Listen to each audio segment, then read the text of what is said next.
अल्लाह सुब्हानहू व ताला का गजब, उसकी नाराजगी और उसकी लानत वाकई एक सच्चाई है।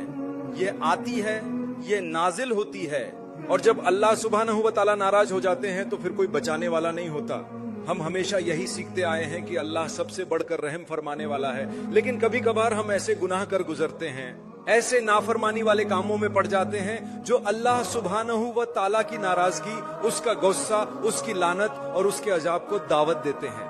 कुरान मजीद में अल्लाह सुब्हानहू व ताला ने हमें और पूरी इंसानियत को अपने गजब, अपनी नाराजगी से खबरदार फरमाया है, ताकि हम होशियार हो जाएं, चौकन्ना रहें और अपनी जिंदगियों को संवारें। हमें लाजिम है कि हम ऐसे अमाल से बचें, क्योंकि सोचो, अगर तुम्हें खबर हो अल्लाह हमें अपनी अमान में रखे कि कोई बहुत ही ताकतवर इंसान तुम पर सख्त नाराज है, तो तुम्हें रातों को नींद नहीं आएगी, तुम्हारा दिल बेचैन रहेगा।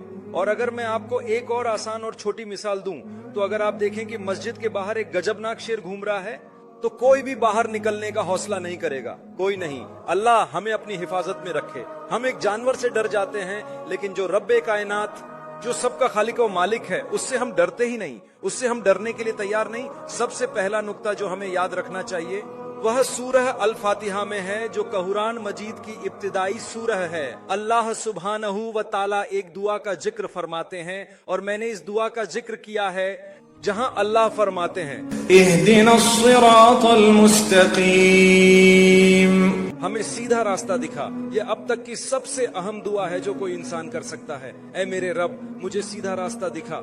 ऐ वह जिसने मुझे और आप सबको पैदा किया, हम सबको सीधा रास्ता दिखा, आमीन। बाकी सूरह इसी से जुड़ी हुई है। सीधा रास्ता क्या है? ये उन लोगों का रास्ता है जिन पर अल्लाह ने इनाम फरमाया, यानी अंबिया, रसूल, वह लोग जो ईमान लाते हैं और नेक अमाल करते हैं।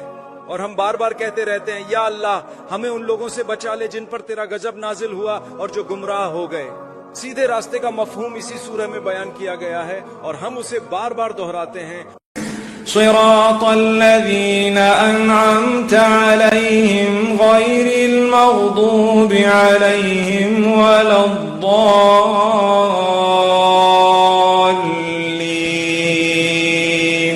और हम सब खुद को आमीन कहते हुए पाते हैं। हम अल्लाह से दुआ करते हैं कि वह हमें यह दुआ अता फरमाए, या अल्लाह हमें उन लोगों का रास्ता अता कर जिन पर तूने इनाम फरमाया, और हमें उन लोगों का रास्ता न दे जिन्होंने तेरा गजब कमाया। ये पहले ही वाजह कर देता है कि अल्लाह सुब्हानहू व ताला को गजब आता है।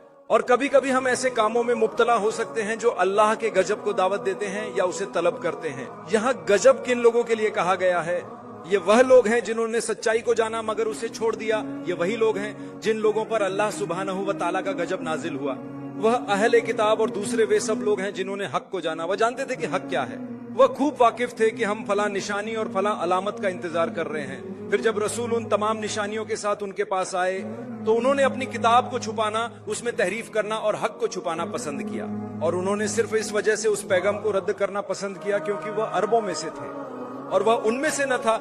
यही हकीकत हम में से हर एक पर लागू होती है। अगर हम हक को पहचानते हैं, हम कुरान को जानते हैं, हम दावा ईमान रखते हैं, हम दावा कबूलियत करते हैं, हम रसूल पाक सल्लल्लाहु अलैहि वसल्लम को पहचानते हैं, हम रसूलों को पहचानते हैं, हम वही इल्हाम को जानते हैं, हम नबी अकरम सल्लल्लाहु अलैहि वसल्लम की सुन्नतों से वाकिफ हैं। अगर हम फिर भी उसे ठुकरा देते हैं और इससे मुंह मोड़ लेते हैं, तो हम अल्लाह के गजब को मोल लेंगे। और अगर अल्लाह हमसे नाराज हो गया तो यकीन मानिए ये हमारे लिए तबाहकुन होगा। अल्लाह हमारी हिफाजत